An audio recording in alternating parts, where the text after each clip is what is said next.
Welcome to my English podcast. I'm Natasha, your host, thrilled to guide you on your journey to mastering English with confidence and fluency through immersive daily life conversations. Whether you're a new listener or a dedicated follower, our daily episodes are crafted to enhance your listening and speaking skills in practical, real-world scenarios, making English an effortless part of your routine.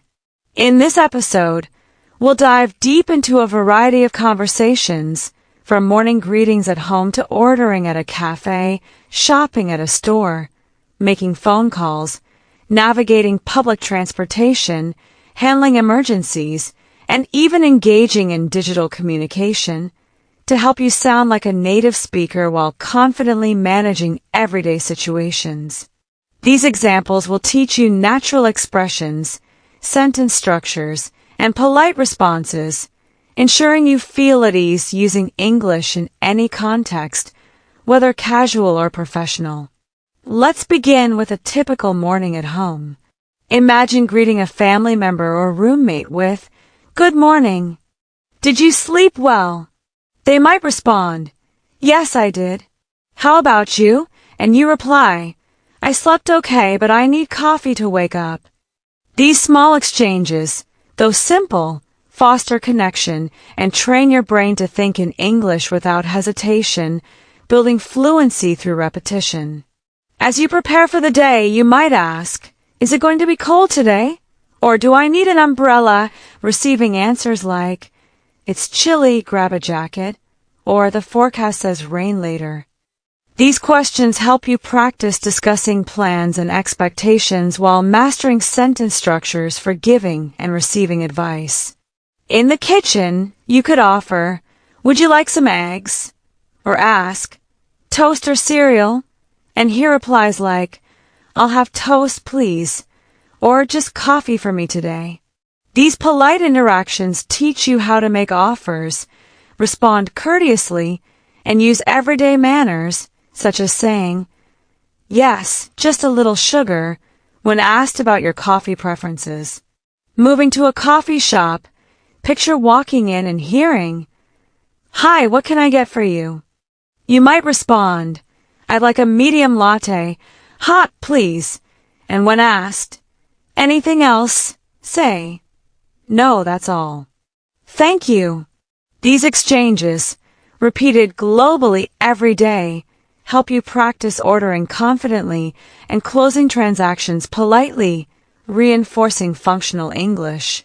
If you spot a friend at the cafe, you could start with, "Hey, I didn't know you come here." They might reply, "Yeah, I stop by every morning," leading to small talk like, "How's your job going?" Or "Pretty good, just busy as usual." These informal chats are crucial for mastering small talk, keeping conversations flowing naturally, and building your confidence in spontaneous interactions. At the grocery store, you might approach a staff member and say, "Excuse me, where's the bread?" Receiving, "It's in aisle 5 next to the milk." Or ask, "How much is this?" And here, "It's $5. Running into someone you know, you could say, "Fancy seeing you here," and continue, "I'm grabbing something quick for dinner." These unscripted moments help you practice spontaneous English, reducing the need to translate from your native language. Asking for directions is another key scenario. Saying, "Can you tell me how to get to the post office?" might get, "Go straight and take the second left." These exchanges teach you to request and understand directions while expressing gratitude with, "Thanks so much." Phone conversations, like planning dinner with a friend. "Hi, are you free tonight?" Followed by, maybe around 7, build confidence in speaking without visual cues, incorporating greetings, suggestions, and confirmations. At work or school, you might say, "Did you finish the report?" Or here, "Could you explain that again, please?" These professional exchanges emphasize clarity and politeness, helping you sound organized and cooperative in English-speaking environments. In public settings, like waiting at a bus stop, small talk such as, Nice weather today, isn't it? Or does this bus go to the city center? Fosters friendly connections and builds confidence in speaking with strangers. Visiting a doctor, you might say, I've had a headache for 2 days.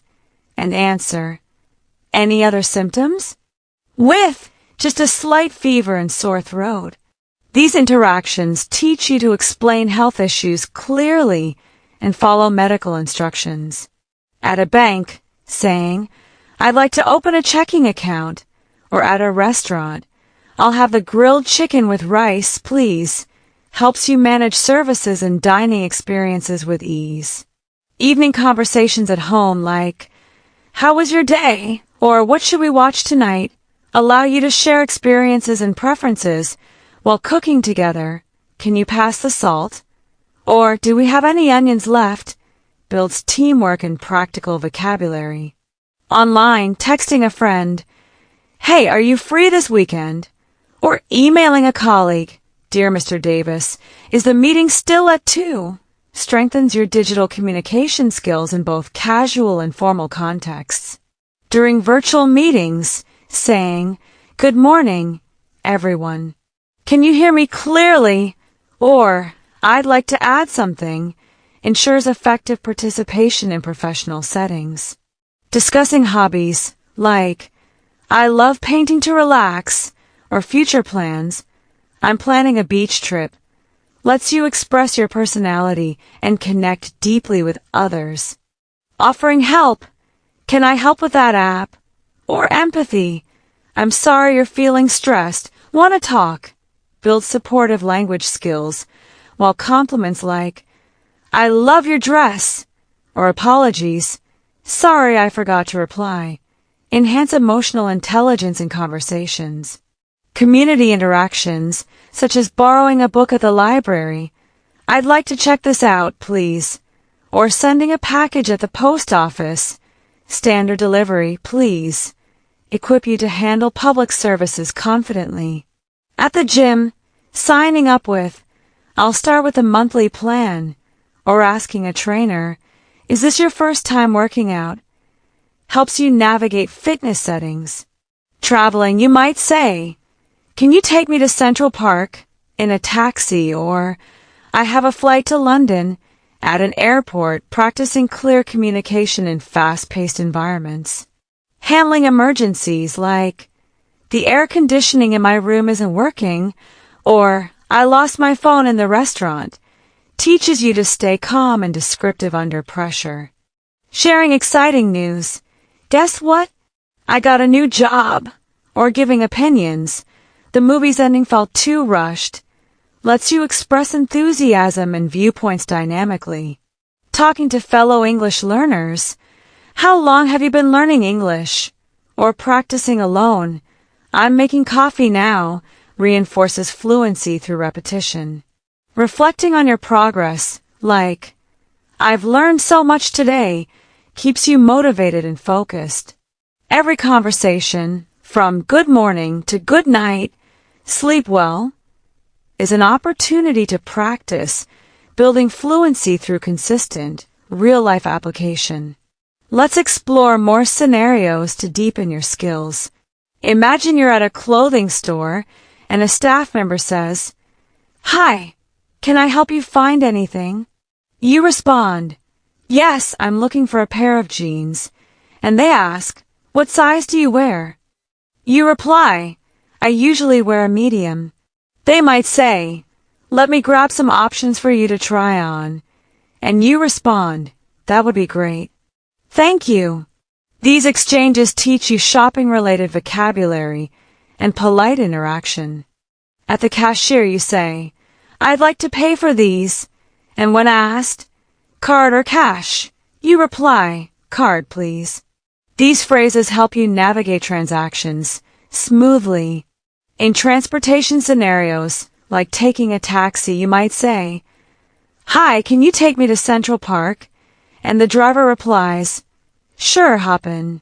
About 20 minutes. Or at a train station asking, Where can I buy a ticket to New York? Might get, Over there at counter number 2. These interactions build confidence in travel-related communication. At an airport, you might say, "Good morning, I have a flight to London," and the staff responds, "May I see your passport?" You reply, "Here it is," and they say, "Your gate is 12A. These formal exchanges prepare you for international travel. In emergencies, like at a hotel, you might call the front desk and say, "The air conditioning isn't working," receiving, "We'll send someone to fix it." Or if you lose your phone, you might say, "Has anyone turned in a black phone with a blue case?" These situations teach you to describe problems clearly and stay composed. Conversations about hobbies, like, "I enjoy reading mystery novels," or future plans, "I'm thinking of visiting my grandparents," help you express preferences and goals. Offering emotional support, such as, "I'm sorry you're feeling down, want to talk," or giving advice, maybe take a break to clear your mind, builds empathy and problem-solving skills.